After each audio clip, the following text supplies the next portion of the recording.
오늘 우리에게 주시는 하나님의 말씀은 사무엘하 12장 1절로 6절까지의 말씀입니다. 사무엘하 12장 1절로 6절까지의 말씀입니다. 사무엘하 12장 1절로 6절까지의 말씀, 저 한독, 여러분들 한독, 우리 교독하고 마지막 절은 함께 읽도록 하겠습니다. 여호와께서 나단을 다윗에게 보내시니 그가 다윗에게 가서 그에게 이르되 한 성읍에 두 사람이 있는데 한 사람은 부하고 한 사람은 가난하니 가난한 사람은 아무것도 없고 자기가 사서 기르는 작은 암양 새끼 한 마리뿐이라. 그 암양 새끼는 그와 그의 자식과 함께 자라며 그가 먹는 것을 먹으며 그의 잔으로 마시며 그의 품에 누움으로 그에게는 딸처럼 되었거늘.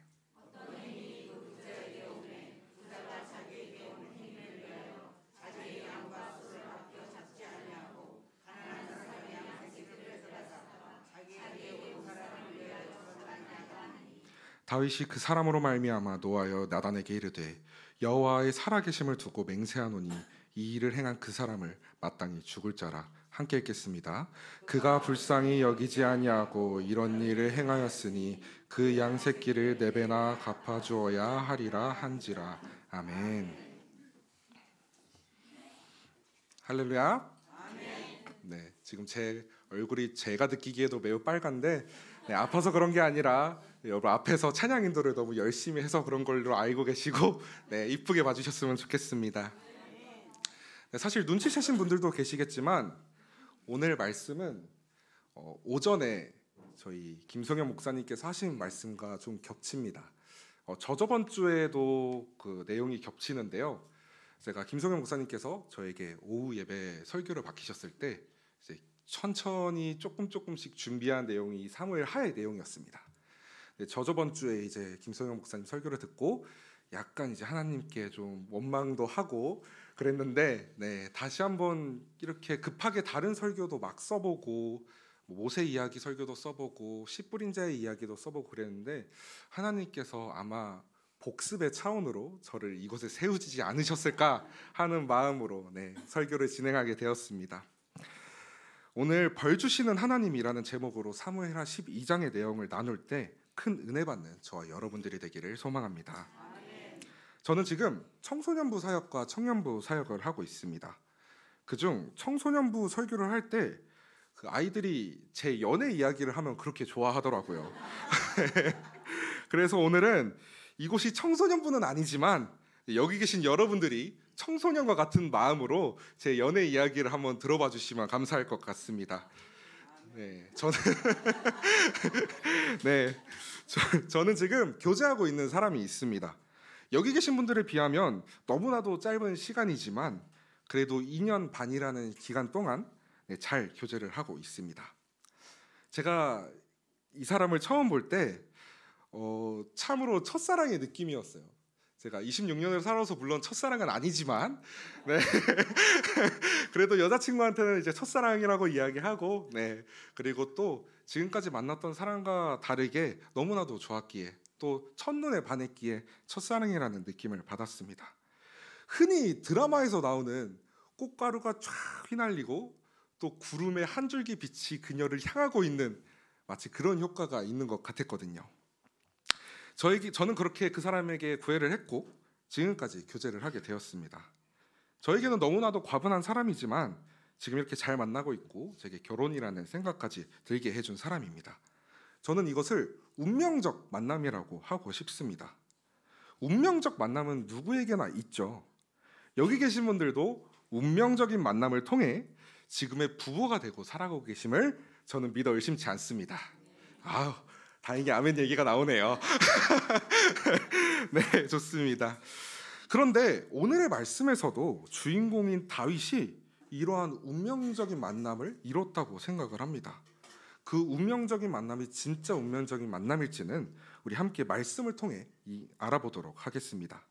사무엘하 11장 1절로 2절까지의 말씀 함께 읽도록 하겠습니다. 그 해가 돌아와 왕들이 출전할 때가 되매 다윗이 요압과 그에게 있는 그의 부하들과 온 이스라엘 군대를 보내니 그들이 암몬 자손을 멸하고 라빠를 에워쌌고 다윗은 2절도 함께 읽겠습니다. 저녁 때에 다윗이 그의 침상에서 일어나 왕궁 옥상에서 거닐다가 그곳에서 보니 한 여인이 목욕을 하는데 심히 아름다워 보이는지라. 아멘. 이 시대에 다윗 왕이 통치하고 있던 이 이스라엘은 전쟁 중이었습니다. 병사들이 나가서 싸우고 있는 상태였죠. 이러한 급박한 상황과 대조되게 다윗은 한가하게 낮잠을 자고 저녁쯤에야 일어나 산책을 하고 있다고 이야기하고 있습니다. 이 성경에서 잠이라고 하는 요소는 되게 위험한 상황을 자주 노출시킵니다. 드보라에게 쫓기던 시스라도 잠을 자다가 아내에게 정수리를 맞아 죽고, 이스보벳도 낮잠을 자다가 변을 당합니다. 삼손 또한 잠을 자다가 머리카락이 잘리죠. 이렇게 잠이라는 요소는 성경에서 부정적인, 때로는 위험한 상황을 암시합니다. 또 저녁쯤에라는 단어도 그렇습니다. 이것을 탈무드적으로 해석을 해보면 이 저녁이라는 단어는 어둠과 어려움이 시작되는 것, 즉 빛이 꺼진다는 것을 암시합니다. 이렇게 11장의 다윗의 이야기는 부정적인 것들을 암시하며 시작합니다. 다시 말씀으로 돌아가서 다윗은 저녁쯤에 산책을 하다가 운명적인 만남을 가졌다고 생각을 합니다. 바로 목욕을 하고 있는 한 여인을 본 것이죠. 물론 다윗에게 첫사랑은 아니었습니다. 다윗에게는 이미 7명의 여인을 아내로 맞이한 상태였는데도 불구하고 이러한 운명적인 여인을 만났다고 생각을 한 것이죠. 곧바로 다윗은 그 여인의 이름이 밧세바라는 것과 전쟁터에서 나라를 위해 싸우고 있는 자신의 용사 우리아의 아내임을 알게 됩니다. 바로 남편이 있는 유부녀였던 것이죠. 이 사실을 알고 다윗이 어떤 행동을 취했는지 4절을 통해 알아보도록 하겠습니다. 함께 읽겠습니다. 다윗이 정령을 보내어 그 여자를 자기에게로 데려오게 하고 그 여자가 그 부정함을 깨끗해 하였으므로 더불어 동침함에 그 여자가 자기 집으로 돌아가니라. 아멘. 유부녀인 것을 알고 그저 포기했을까요? 아닙니다. 이 다윗은 유부녀인 것을 상관하지 않고 곧바로 자기의 침소로 밧세바를 데리고 옵니다. 이 말씀을 다시 한번 본다면 그 여자가 부정함을 깨끗하게 하였다라고 명시가 되어 있죠. 이것은 밧세바가 다윗을 만나기 전 그저 몸에 더러운 것을 깨끗하게, 물리적으로 더러운 것을 깨끗하게 씻었다라는 뜻이 아닙니다. 레위기 15장 19절의 말씀을 제가 읽어드리겠습니다. 여자가 월경을 할 경우 그는 7일 동안 부정할 것이다. 누구든지 그의 몸에 닿는 사람은 저녁 때까지 부정할 것이다. 이 레위기 15장 19절의 말씀을 토대로 본다면 이 여성이 부정함을 얻는 것은 바로 월경의 때입니다. 이 시대에는 이 월경을 통해 얻은 부정함을 씻기 위해서는 약간의 절차가 필요했습니다. 일단 월경이 끝난 후 저녁이 되어야 부정함을 벗는데, 이것으로 끝나는 것이 아닌 월경이 끝나고 7일이 지난 후 제사장한테 가서 비둘기를 바쳐 정결 의식을 해야만 비로소 몸이 정결해지는 것이었습니다. 밧세바가 이 부정함을 깨끗이 했다는 것은 이 모든 과정을 다 거쳤겠죠. 그러니까 다 거친 것이겠죠. 그런데 우리가 주목해야 될 점은 바로 시기입니다. 월경이 끝난 후 7일이 지나야 정결해진다. 여성분들이 임신이 가장 잘 되는 시기, 바로 배란기라고 하죠. 이 배란기의 시기가 월경이 끝난 후 7일에서 10일이 되는 날입니다. 네, 맞습니다. 이 4절의 말씀은 다윗 왕의 죄의 시발점이자 임신을 암시하는 말씀이었던 것입니다. 결국 이 4절이 암시한 대로 밧세바는 임신을 하게 됩니다. 그리고 그 사실을 곧바로 다윗 왕에게 알리죠. 이제 다윗은 급박해집니다. 밧세바의 남편이 우리아는 집에 없고 전쟁터에 나가 있는 상태였죠. 그런데 밧세바가 임신을 했다는 사실이 알려진다면 다윗 왕은 10계명 중 제7계명 남의 아내를 탐하지 말라라는 말씀에 의거하여 사형에 처해지는 죄를 저지른 것입니다. 물론 그렇다고 해서 다윗 왕이 죽지는 않았을 겁니다. 사형이라는 벌에 처해지지는 않았을 거예요. 이 왕이라는 자리는 법적 권한을 넘어서는 자리이기 때문입니다. 하지만 다윗 왕은 지금까지 하나님의 사람으로서 살아왔고 하나님의 사람으로서 왕이 되었기 때문에 하나님의 왕으로서 하나님의 사람으로서 살아온 이 다윗 왕이 하나님의 말씀을 어겼다는 그 사실이 알려지면 다윗 왕은 너무나도 부끄럽고 너무나도 숨고 싶었기 때문에 이러한 사실을 숨기려고 합니다. 우리 함께 8절의 말씀을 읽겠습니다. 그가 또 우리아에게 이르되 내 집으로 내려가서 발을 씻으라 하니 우리아가 왕궁으로 나가매 왕의 음식물이 뒤따라가니라. 아멘. 이런 것을 숨기기 위해서 다윗 왕은 이제 계획을 세우기 시작합니다.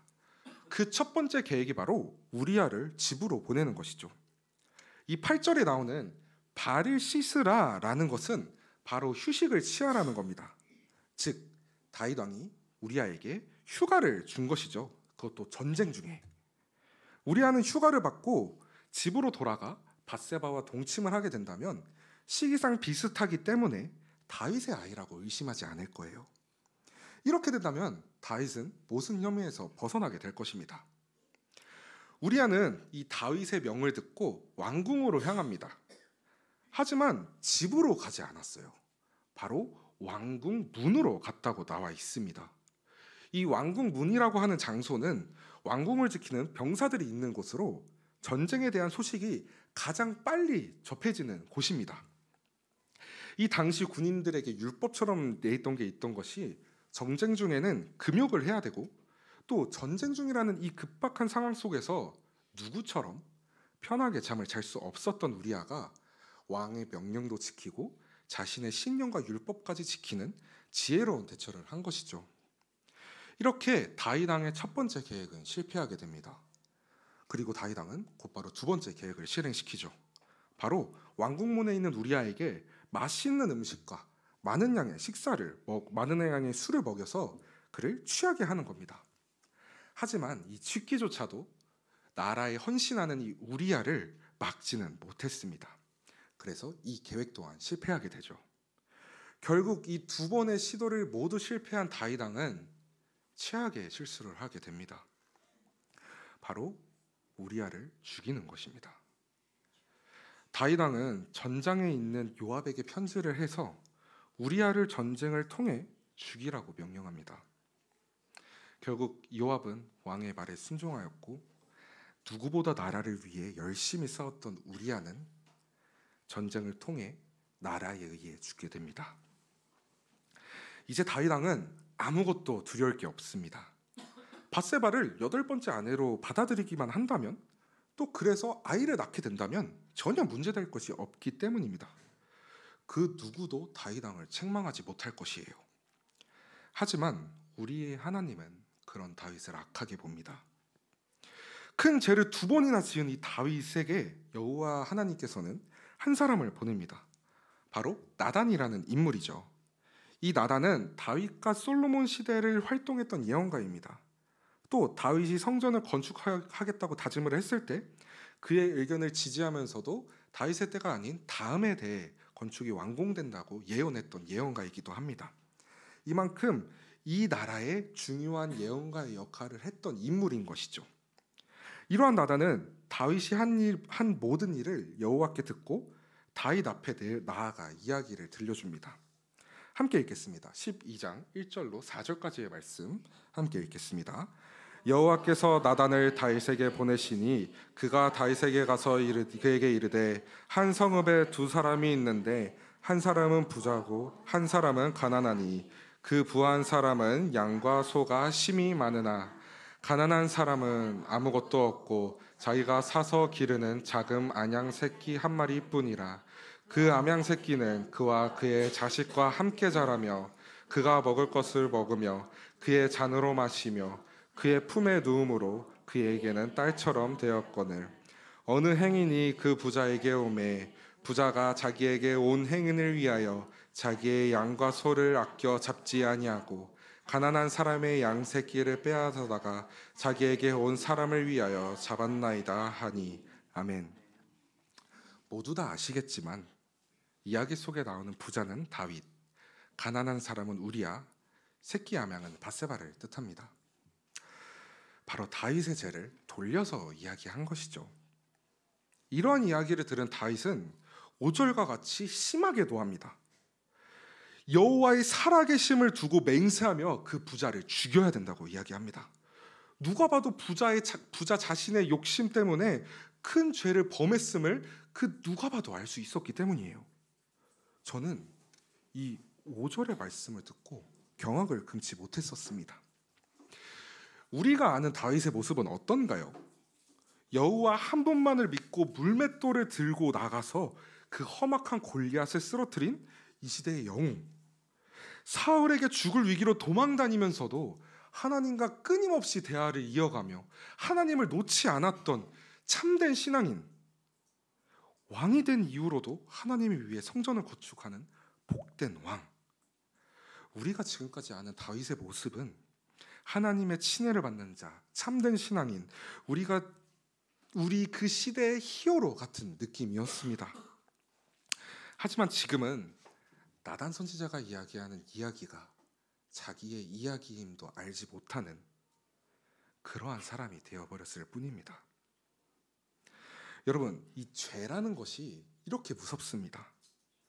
세상을 환하게 빛나던 이 등대를 어둠이 가린 것처럼 찬란했던 빛도 죄가 들어오니 그 빛이 가려지고 그리고 그 끝내 그 빛이 꺼져버렸습니다. 다윗 왕은 이때까지 자신의 죄를 인지하지 못하고 있었습니다.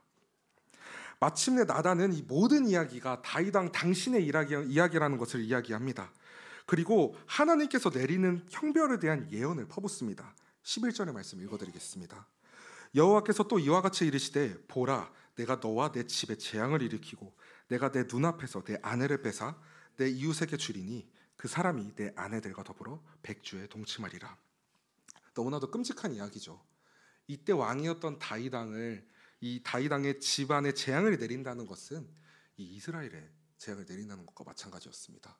또한 자신의 아내인 사람을 그저 다른 사람들과 동침하게 백주에 동침하게 한다고 이야기하는 것입니다. 너무나도 끔찍한 상황입니다.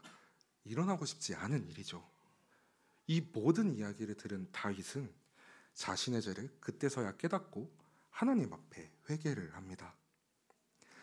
제 이야기를 잠깐 하자면 제가 사역을 처음 시작했던 게 21살이었습니다. 제가 지금은 26살인데 5년 전이죠. 물론 26살인 지금 여기 서 있는 저도 어리지만 21살의 김태훈 간사는 정말 어렸습니다. 사회에서도 핏덩인데 그 핏덩이가 사역을 하면 또 얼마나 잘할까요? 정말 실수의 연속이었습니다. 지금도 사역을 그렇게 잘하는 편은 아니지만 그때는 정말 제가 봐도 최악이었습니다. 그때를 저를 가르쳤던 목사님은 또 얼마나 고통스러우셨을까요? 저도 실수를 할 때마다 너무 괴로웠습니다. 그때 교육부 전도사님이셨던 함 전도사님께서 저에게 이렇게 말씀을 해주셨습니다. 태훈아, 너가 실수하고 잘못하는 것은 어쩌면 당연한 거야. 하지만 네가 그것을 모른다면 그것은 잘못된 거야. 너는 너가 실수를 하고 잘못하는 것을 알기 때문에 너는 지금 매우 잘하고 있는 거야 라고 이야기를 해주셨습니다. 여러분들, 죄도 마찬가지입니다.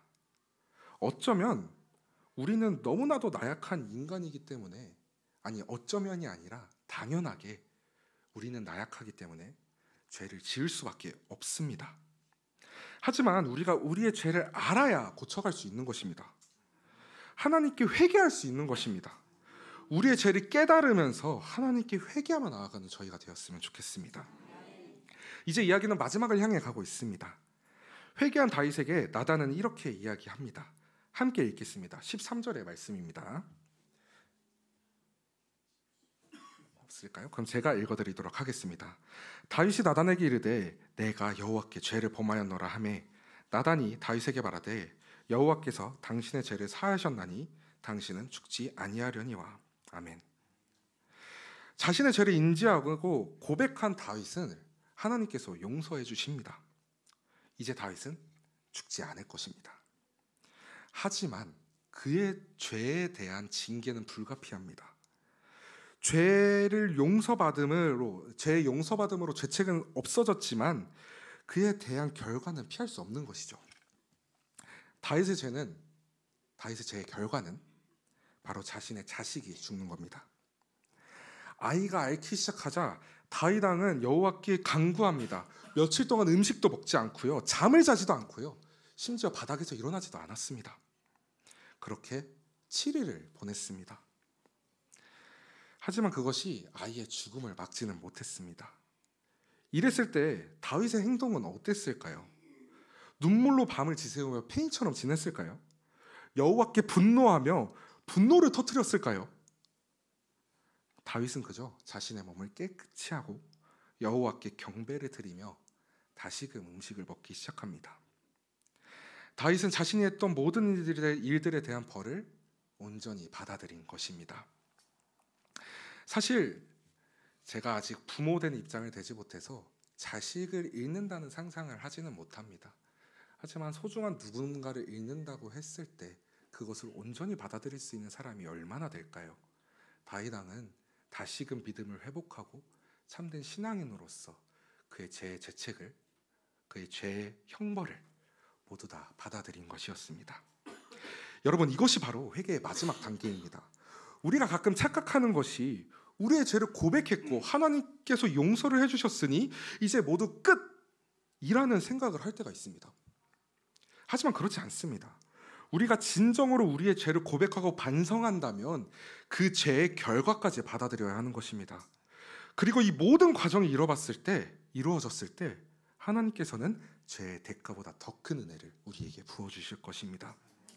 하나님께서 다윗에게 내려준 그 죄의 결과보다 더 큰 은혜는 바로 새로운 아이를 내려주시는 것이었습니다. 이 아이는 모두 다 아시다시피 다윗 왕의 뒤를 이어 이스라엘을 통치하게 될 지혜의 왕 솔로몬입니다. 말씀을 정리하겠습니다. 사랑하는 성도 여러분, 우리는 너무나도 나약한 존재입니다. 그래서 이 죄라는 존재는 우리 곁에서 떠날 수가 없습니다. 하지만 이것을 당연하게 받아들이는 것이 아닌 인지할 수 있도록 노력을 해야 됩니다. 인지하는 것이 바로 회개의 시작입니다. 알아야 고칠 수 있고 알아야 고백할 수 있습니다. 그것으로 끝이 아닌 우리의 죄에 대한 그 대가를 이겨내야 합니다. 자비로우신 용서의 하나님을 느끼고 벌 주시는 심판의 하나님을 느껴야 됩니다. 이 모든 것을 이겨낸다면 하나님께서는 우리에게 그 죄의 결과보다 더 큰 은혜를 부어주실 것입니다. 하지만 한 가지 착각하면 안 되는 것이 그 죄의 결과보다 더 큰 은혜가 우리가 보기에 좋은 것이 아닌 하나님 보기에 좋은 것입니다. 그 죄의 결과를 다 이겨냈다고 자기가 원하는 은혜를 받지 못했다고 하나님께 분노하는 것이 아닌 내 삶에는 이미 큰 은혜가 들어왔구나 라고 생각하는 우리가 되어야 합니다. 이 모든 과정을 이겨내고 하나님 앞에서 진정한 종으로 큰 축복을 받는 저와 여러분들이 되시기를 소망합니다. 이 시간